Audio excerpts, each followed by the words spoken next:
How does an entire family vanish without a trace in a town where everyone knows everyone? Why does only one of their bodies wash up, dragged from the depths of the Elbe? His legs tied to concrete, his eyes wide open, and who emptied their home so surgically, it looked like the Schulz family had never existed in the first place.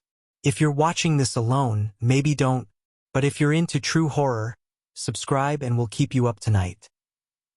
First CTA. Drage, Germany.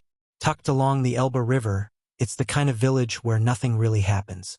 Not the kind of place people lock their doors twice. Kids still bike home after dusk, and neighbors wave without words. But beneath that quiet postcard surface, something darker was hiding. It's the kind of place that holds onto secrets, especially the ones buried in the mud. On July 22, 2015, the Schulz family vanished. Marco, 41.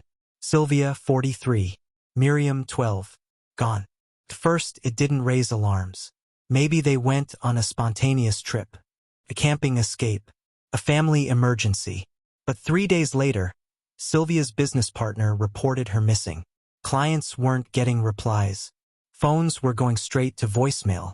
Police showed up for a wellness check and found the front door locked, windows shut tight. But what they saw through the blinds made their stomachs twist. The house was empty, not abandoned, erased. No clothing, no toothbrushes, no food, no clutter, no mail, no family portraits. Even the dust felt staged. Only faint outlines on the wall where pictures had once hung. Only the shape of beds where mattresses had been. Someone had moved them out with surgical precision. That day, Drage lost its innocence. 7 days later, just when whispers were turning into theories, a fisherman spotted something strange floating near a bend in the Elbe. The current had caught on a shape. Heavy, pale, bloated. It was Marco. His body was bound with rope, attached to a concrete block. Not tight, no frantic bruises, no signs of a struggle, and his face was oddly serene, lips parted just slightly, as if whispering a secret to the water. An autopsy confirmed he drowned. No blunt trauma, no defensive wounds. But in his car, parked in the woods a few kilometers away, they found something chilling. A bag of cement, a rope spool, a burner phone, an envelope containing €5,000. And one thing more, a USB stick labeled, "In case it doesn't work." It was empty, so the town did what towns always do. It speculated. Theory 1. Marco killed Sylvia and Miriam, then himself. He was the last one seen. He bought the rope and concrete. He had the tools. Maybe guilt dragged him into the river. But here's the problem with that. There was no trace of blood. No signs of violence. No missing person report from Marco. No suicide note. And no bodies. Sylvia and Miriam were still unaccounted for. Theory 2. Sylvia murdered Marco. Maybe she snapped, packed up, killed him and fled. Changed her identity. Started a new life with Miriam. But again, no evidence. No fingerprints.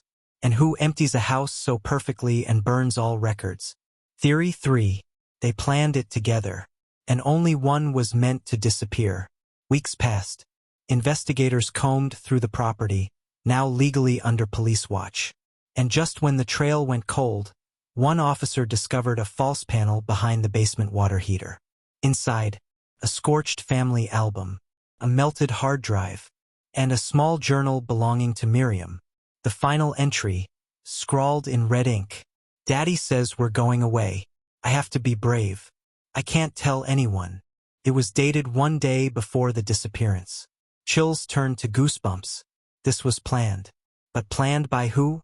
A neighbor reported seeing Sylvia the day before they vanished, loading black garbage bags into their SUV. No suitcase, no child seat, just bags. Plastic. Ominous. Marco stood nearby, arms crossed. Calm. That evening, Miriam waved to the old man who lived 3 houses down. He remembered the moment perfectly. Her voice, her smile, her words. "We're going somewhere quiet." The man had smiled back. He never saw her again. What would you do if your family vanished overnight? Drop your answer in the comments. Because this next part, it gets worse. Midpoint CTA. Here's the catch with German law. You can't declare someone legally dead unless certain time thresholds pass. For adults, 10 years. For children, not until they would have turned 25. That means Sylvia can't be declared dead until 2025.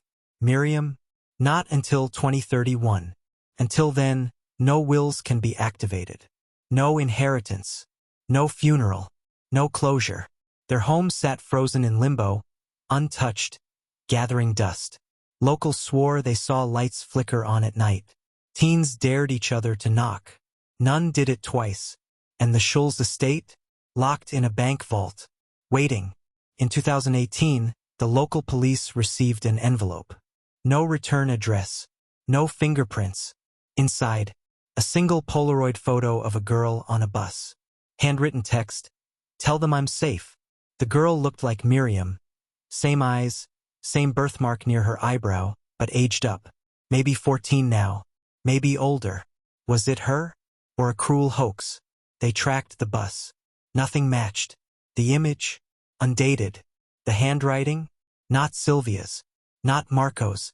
Another dead end. Unless it wasn't. August 2023. A group of tourists canoeing along the Elbe stop near a shallow cove. One notices something embedded in the mud. A plastic lunchbox. Faded. Cracked. Inside, a pink hair tie. A charm bracelet engraved Miriam. A crumpled drawing. 3 stick figures holding hands. And one, crossed out in red. One stick figure held a shovel. The box was new. No algae. No sediment. Someone placed it there recently. Forensics pulled no fingerprints. The bracelet had Miriam's DNA, but the items had likely been reintroduced. Not preserved since 2015. Someone wanted it found. Let's recap. Marco dies alone, tied down. The house is emptied like a scene scrubbed by professionals. A journal shows foreknowledge. A photo years later suggests Miriam is alive. A lunchbox is planted 8 years after the fact. Here's the darkest theory. Marco sacrificed himself. He helped them escape, faked a crime, faked his own guilt, and became the final piece of a masterful vanishing act. He died to make their story believable, to make the world stop looking. A final act of love? Or guilt? Or flip the coin. He killed them, burned the evidence, dumped their bodies, then ended himself either from guilt or fear. But again, where are their remains? The Elbe isn't endless. Unless the water wasn't where they went at all. The Schulz house was finally auctioned in 2024. The new owners stayed only 2 months. They left suddenly. No explanation. Their furniture still inside. They broke their lease. Told neighbors. It didn't feel right in there. Like someone was watching us. From the walls. No one's moved in since. The windows stay dark. The mailbox stays empty.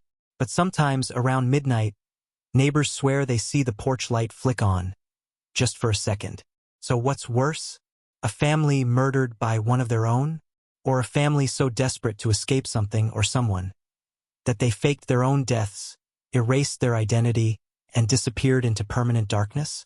Maybe they're out there, watching, waiting for 2025 to finally close the book.